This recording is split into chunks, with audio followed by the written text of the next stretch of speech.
Hi, my name is Terry Welsh. I am the sole developer of this game, RETROBOOSTER.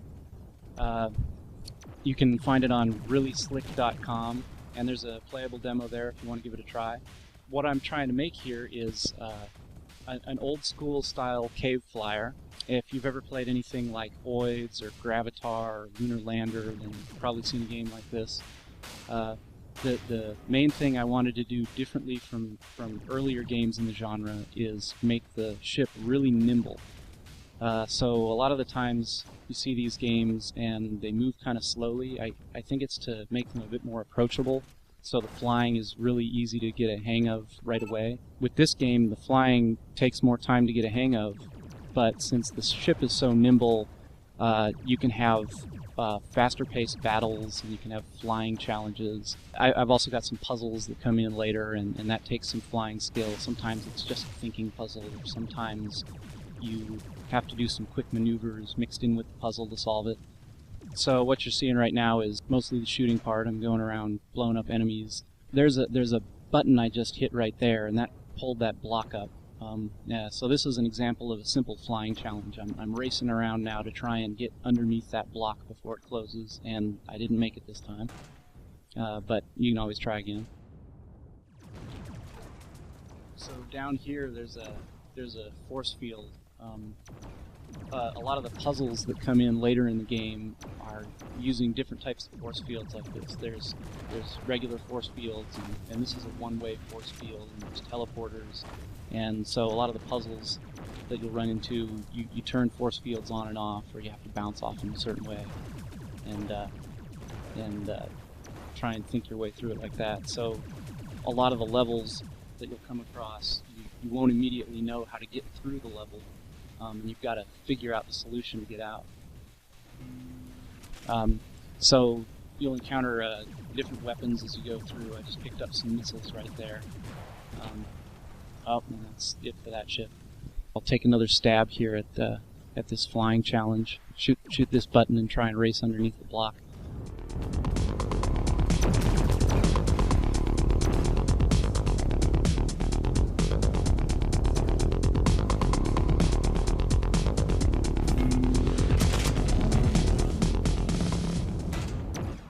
Right now this game is, I don't know, about 80% through development. I've got a few more levels to build and then plenty of polishing and testing to put on it.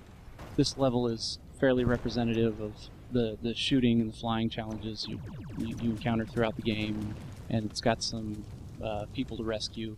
They give you a bunch of score and a little bit more health on your ship. And they'll try and flee from the aliens on the ground and stuff. Put a lot of effort into the physics of the game.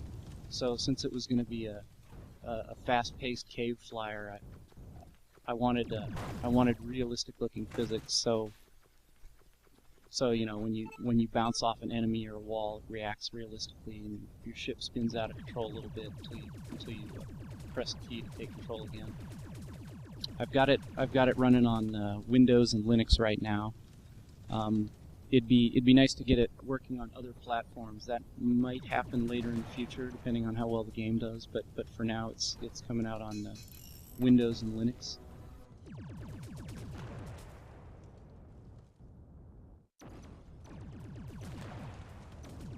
This level right here is an example of a larger battle. So it's not quite finished, but I'm just trying to have a nice. I'm trying to put together some nice bullet hell scenarios where you've got a lot of stuff flying at you all at once. I'm calling this a survival shooter right now.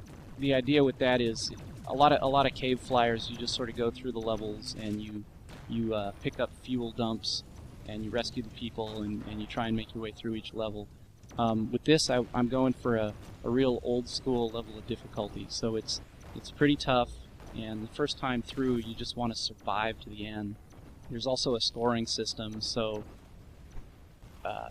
if you get all the way through the game and you get good enough and you want to try it again, then you can play for high scores as well. I'm going to try and have it done later in 2013. I'm still learning new things about game development as I go, so we'll see if I make that date. I'll probably have a better idea in 2 or 3 months if I'll be able to pull that off.